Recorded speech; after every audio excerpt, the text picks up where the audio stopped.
Very good morning, ladies and gentlemen. Well, it doesn't matter that how old you are and when you finish your studies. I mean, whenever you want to talk in front of your teacher, you think that she's my teacher and I don't know, maybe 6 or 7 years passed from the days that I call as the International Commercial Arbitration Law student in Stockholm with Patricia, but still I feel that I'm talking in front of my teacher and I should be as good as possible. Anyway, I thank KLRCA for providing us all with the opportunity of sharing our experience and discussing this matter, and I hope that you have had a useful arbitration week so far, and you will have also a useful day today. When I came across first with the title of this panel discussion, that is the nature and effect of sanctions on the resolution of disputes, and I was asked to participate in the panel discussion, I did not have a very clear idea that what I should talk about in this very broad title and what should I prepare to say. That is mainly because as a lawyer coming from a country being deeply influenced by what I call unfair international sanctions, I find many legal issues and many legal questions that I can talk about when it comes to the matter of international sanctions. And it's not only me, any lawyer who is involved with the matter in a dispute that one side is infected or influenced by sanctions, whether it is the country who is under the sanction or the country is doing business with the country who is under the sanction, might deal with these issues. And the concern and questions are posed from both sides. In one side, we have the nationals of the country who is under the sanction, and on the other side, we have the people who are doing business with them. Let me just depict a picture for you. Imagine I don't know, a very simple contract. Maybe it is a sale contract or maybe a construction contract. Or let's imagine, in one side, we have one party who entered into a purchase contract, for example, with a number of installments, and in the middle of the contract, a sanction is imposed, or a previously enacted sanction is developed so that it influences the elements of the contract, and the party, one of the parties, cannot complete the contract. So what if the one party has paid for the price of the goods, but he cannot receive the goods because of the sanctions? Or reversely, what happens if the goods are delivered and the party is waiting for the price, but the price cannot be transferred, the amount cannot be transferred because of the restrictions on the banks?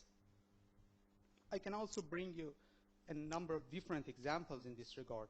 Imagine the situation that, for example, in a construction contract between private entities and the states, which is this is a very good example because mostly contracts between private states and private sectors and states are a very fertile place for arising these problems. I mean, imagine a buyback or BOT contract. You know, BOT is build, operation, and transfer contract. So one party, which is mostly a private party, is supposed to build a project, to accomplish a project, and then it has a specific period of time to operate it and being compensated for what it has spent in the project, and later transfer the ownership to the states.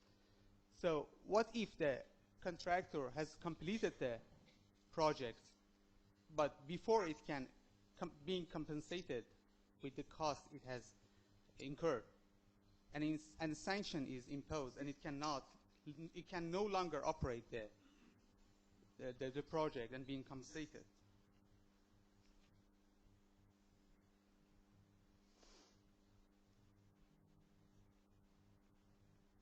So as I mentioned earlier, there are a number of issues, legal issues, that might arise in the matter of international sanctions. And I was thinking that what matter should I specifically concentrate in this presentation?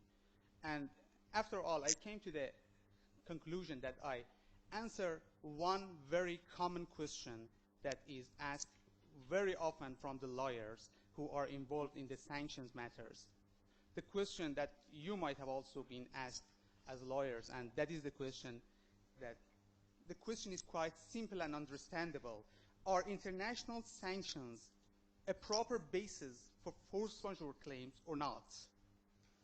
Can sanctions constitute a basis for exemption of a party or both parties from performing their contractual obligations? That is, should we deal with international sanctions in a way that they are real force majeure cases, or we can just consider them as ordinary commercial risks? If I'm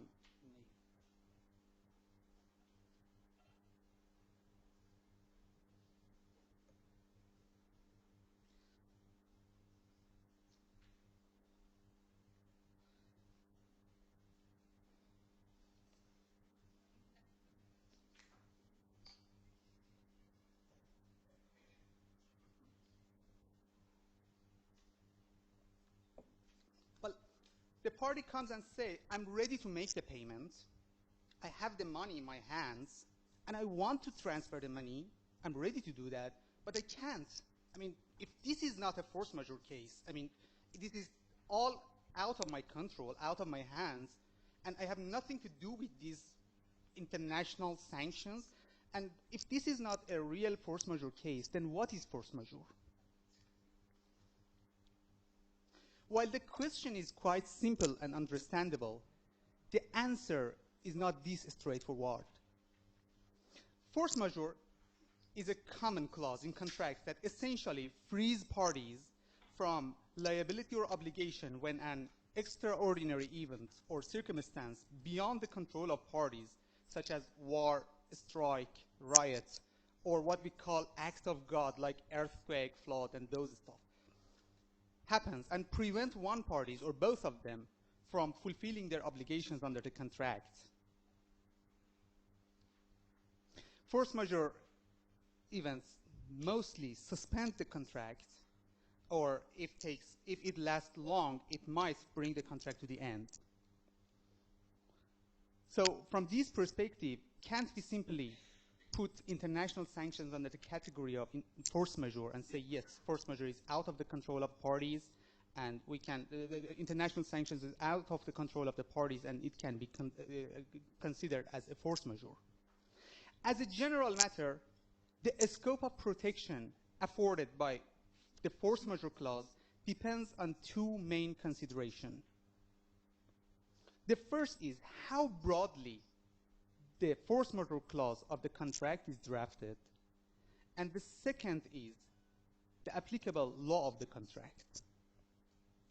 You might have probably heard about the case of Oveis Shipping Enterprise, an Iranian company, versus Groupama Transport, which was an insurer, which the latter was the leading underwriter on a one-year composite marine insurance policy provided to Oveis and others, incepting in May 2010. The disputed issue was that by reason of the provisions of the regulations, whether Groupama was entitled to serve notice of cancellation under the express provisions of the policy or not.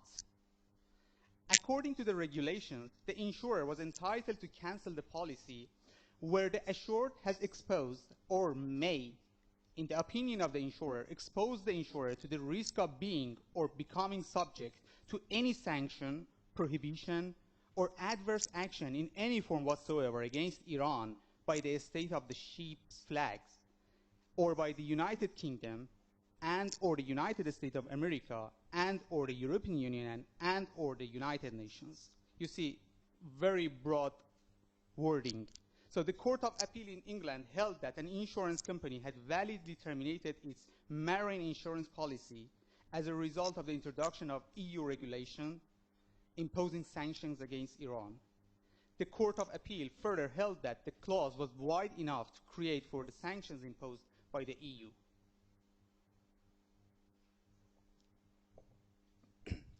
In another recent case, which I was a counsel to the Iranian party, the Iranian party entered into a contract with a European company which for purchase of some stainless steel sheets.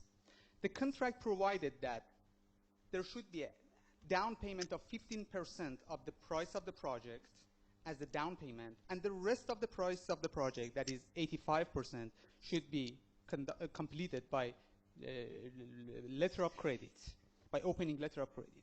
The Iranian party made the first down payment, and once the down payment was done, parties had 3 months, each side had 3 months to fulfill its obligation. The European company had to provide the material and ship them to Iran, and the Iranian party had to open the letter of credit and transfer the amount to the European company. 3 months passed. The European company transferred the material to Astrakhan in Russia, waiting for the letter of credit to be opened. In the very last minutes, the Iranian company informed the European company that it came across with a number of difficulties in opening the letter of credit because the bank who was expected to open the letter of credit went under the sanctions, under the international sanctions. You know, the sanctions on the Iranian banks, it didn't happen all together at once. I mean, it came bank by bank, step by step. So it asked the seller to give more time to complete its obligation. What this more time became 1 year and nothing happened, and all the efforts of the parties were fruitless. So eventually, the seller resold the material to another buyer, which with a price that it says way lower than the promised price, and a number of disputes came out. I'm sorry that I should disappoint you and say that this dispute never reached arbitration because parties settled the dispute amicably before going to arbitration. However, in their correspondences, both parties provided some legal opinions as to the disputed matter. In one side, the buyer argued that the force majeure clause in the contract was wide enough to cover the international sanctions. This is the force majeure clause in the contract. In case any circumstances arise which is beyond the reasonable control of the parties and prevent complete or partial fulfillment of their obligations under the present contract, namely fire, natural calamity, war, military operations of any nature, blockades of export and import, conventional prohibitions on transportation, etc., neither party shall be entitled to indemnification or penalties from the other party of any losses it may sustain. Not bad, very broad. However, on the other side, the seller had the argument that even with such a broad force majeure clause, the disputed issue did not have the required elements of force majeure under Iranian law, which was the applicable law to the contract. I agree with both sides. They are both right. The force majeure clause was broad enough, and also the applicable law did not provide, I mean, it did not meet the requirements of Iranian applicable law. Then this will lead us to the next key consideration that I pointed out for determining the scope of protection afforded by the force majeure clause, and that is the applicable law. It is very crucial that we see whether the law applicable to the contract provides any doctrine or any principle for force majeure or not. And if it provides, what are the elements? Clearly, when the governing law of the contract does not provide any doctrine for force majeure, the issue of international sanctions being force majeure or not becomes a purely contractual matter. Under English law, for example, there is no separate doctrine or common law principle of force majeure which overlays the words of the parties have used. Well, of course, a substantial and growing body of case law exists which guide the parties in this matter, but we don't have a specific doctrine on this matter. Therefore, if the applicable law of the contract is English law, it is important to note that in contrast with civil law jurisdictions, no force majeure provision will be implied in the absence of a specific contractual provisions. That is, the extent to which the parties deal with unforeseen events will be defined merely in the contract between them. Thus, parties should endeavor to ensure such clauses are included in the contract and are carefully drafted to provide for this type of risks that could arise out of political instability, including the imposition of sanctions. However, the party seeking to comply with sanctions will also want to consider whether its contract has been frustrated by virtue of supervening illegality. Again, I would like to highlight a case named as Islamic Republic of Iran Shipping Lines versus Steamship Mutual Underwriting Association, very similar to the previous case because, again, between the shipping line and the insurer. In this case, the defendant insurer company lost the case in which it had argued that the insurance cover it provided to the claimant, a designated Iranian entity, had been discharged by reason of frustration by virtue of the introduction of the Financial Restrictions Order 2009 and a license issued thereafter. The courts rejected the defendant's argument and found that the insurance cover had not been frustrated. The introduction of the order had simply restricted the scope of protection that cover could provide, but it had not entitled the insurer to walk away from the policy altogether.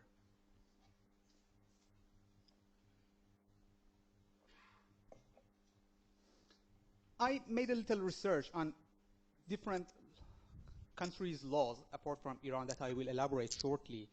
And I found that, for example, in Libya also, they have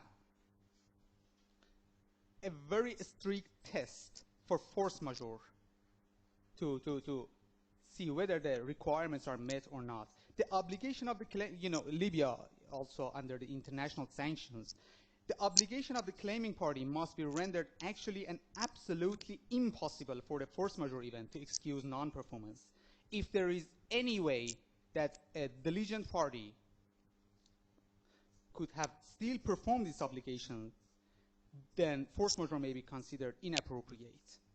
Therefore, when a party wishes to recourse to force majeure for excusing its non-compliance with the contract, it should carefully check and study the sanction regimes and become confident that the sanction was precisely targeted the performance of the contract and there was no other way for conducting the contract. This becomes sometimes very difficult because, when sanctions are imposed, it is very important to see whether the sanction is targeted only the parent company, for example, or all the subsidiaries and branches are also targeted by the sanction. Also, the US or UK sanctions many times happens that they provide some exemptions that, for example, for some specific industries or businesses or companies and say, okay, we have a sanction, but these companies are exempted from the sanction. So if this is the case, the party cannot say, well, I couldn't complete my obligations. However, back to my Iranian experience, even in the situation that the sanction is not directly targeted at a specific business or a specific company, still different countries, different companies are very, very cautious, and they prefer not to enter business with that company just because they're panicked. They prefer not to touch the matter because they might be later have some problem with this regard. And that is the problem.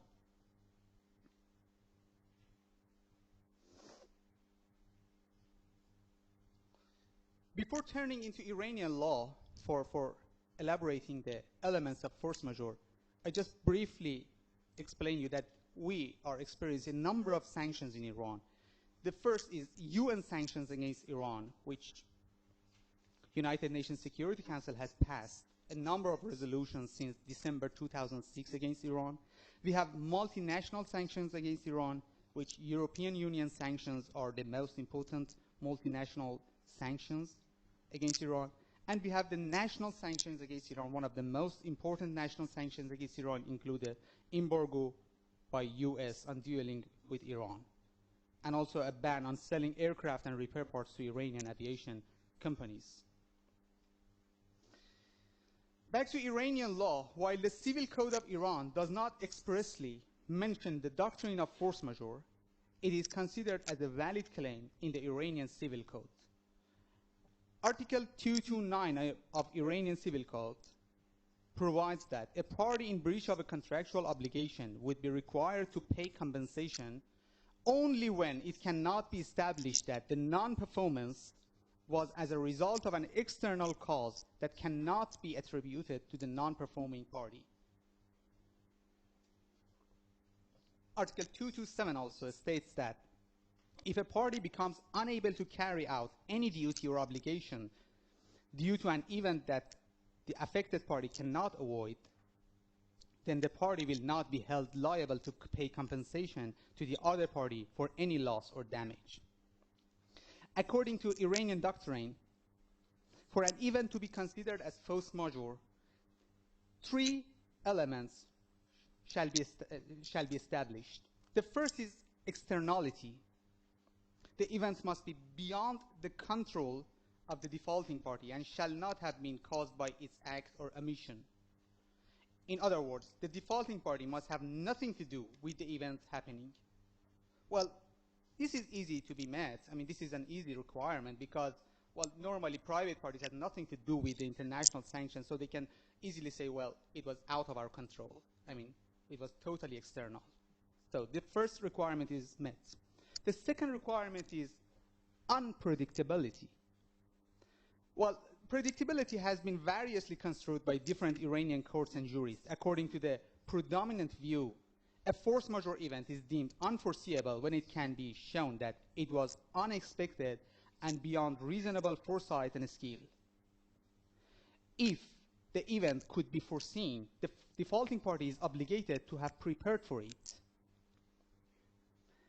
Well, it is at many times it is hard to meet this requirement, at least after 2006, when the first sanction against Iran was enacted by UN. No party can claim that we were not aware of any sanction on Iran.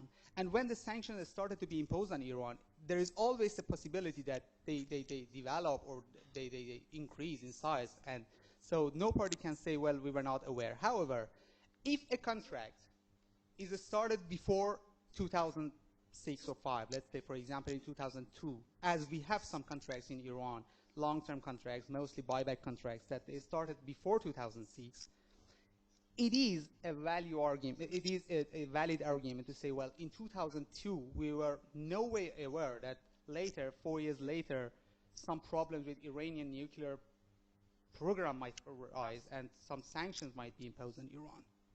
So, as a general matter, it should be analyzed case by case and studied case by case to see whether the case qualifies this requirement or not. Does it meet this requirement or not? The third element is irresistibility. The consequences of events must have been unpreventable. Similar to Libya, the Iranian jury started opinion that the irresistibility should be absolute impossible, not relative or subjective. So, and this is also difficult to be met because at many times it is asked that if China can still maintain its relations with Iran, if China can still continue and Chinese contractors are still working actively in Iran, so there is a way. Also, you know, a number of European countries, after the sanctions were imposed on Iran, they prefer to subsidize the contract to some other companies who domiciled in other countries who were not under the sanction and continue their presence in Iran. So still, it exists. I mean, so there is a way to continue this way.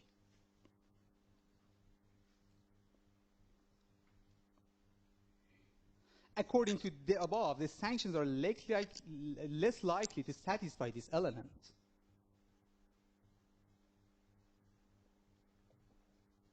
Therefore, as a general matter, international sanctions are not likely to be considered as a case of force majeure under Iranian legal system. Even if the international contracts be concluded before imposing the first round of UN sanctions in December 2006, and therefore the foreign party refers that the sanction was not predictable at that time, still cannot be regarded as a case of force majeure because of non-existence of the other element, which is irresistibility. The reasons are that the force majeure accident is defined as the inability to implement the commitment by everyone, not just because of lack of facilities and possibilities for a group of persons. Before I conclude, I just want to touch one very quick question, and maybe we can discuss this question later in the discussion panel.